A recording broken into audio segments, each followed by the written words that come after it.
So, Coach, experienced offensive line coming back. How much fun is this for you to be able to go into a season with guys that really know their roles and what they need to do? Yeah, it's exciting. Certainly, with the new offense, it's a new experience for all of us, even the experienced guys. So it's been had a good spring and excited to get going this afternoon.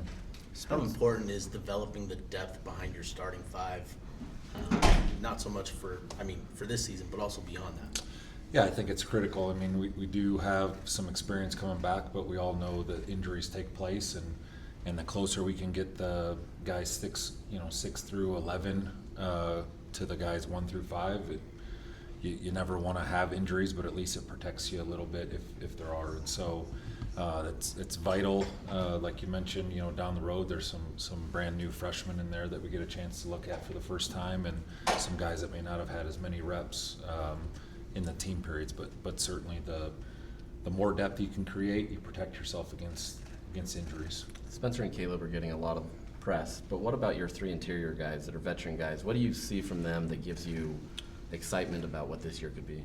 Yeah, I mean, they've all played a lot of snaps. I think they're physical kids. They're guys that have seen a lot of different structures defensively, or things that we've seen, through the years, or that they've seen through the years. And so there's a lot of familiarity with them working together. And so certainly those 5 guys, like you said, the other 2 get a lot of publicity.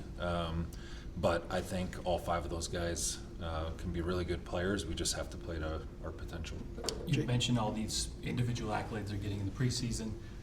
It's a new offense for all 5 of these guys. How is that process coming along for the UNUC first team?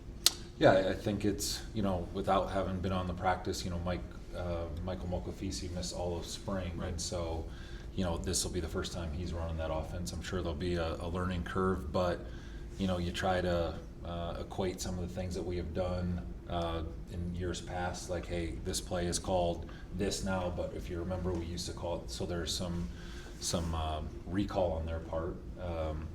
But we'll see where we're at, starting today, but I would expect us to, play at a level that everybody says we should be. Jason talked a lot about using the tackles in space more on screens and traps and so forth.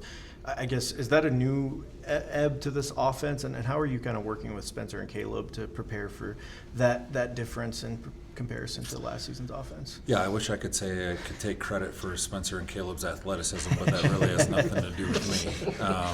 But the one thing with Jason that I think he does a really, really nice job of, he takes a look at the skill set of not only the perimeter players, but hey, here's what we have as an offensive line, what we think that they do well, and he's going to try to capitalize on those skills. And so, there are some more spread type concepts that maybe even they ran at New Mexico, but I think that's a tribute to how he just takes a look at what he has to work with and tries to find things that capitalize on those skills.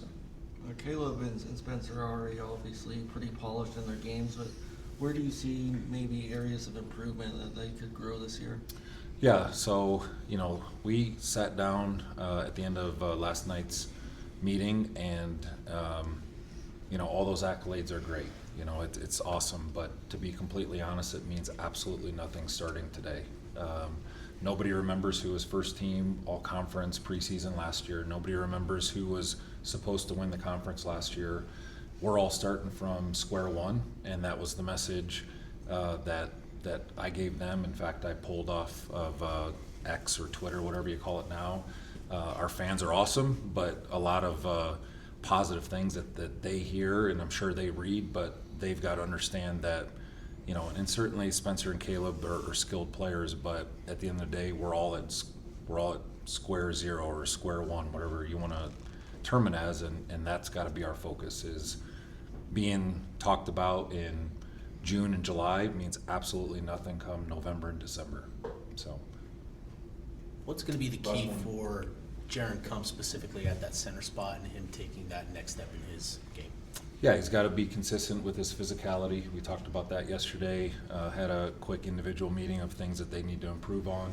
He's got to be clear and concise and confident in how he's directing, the calls up front.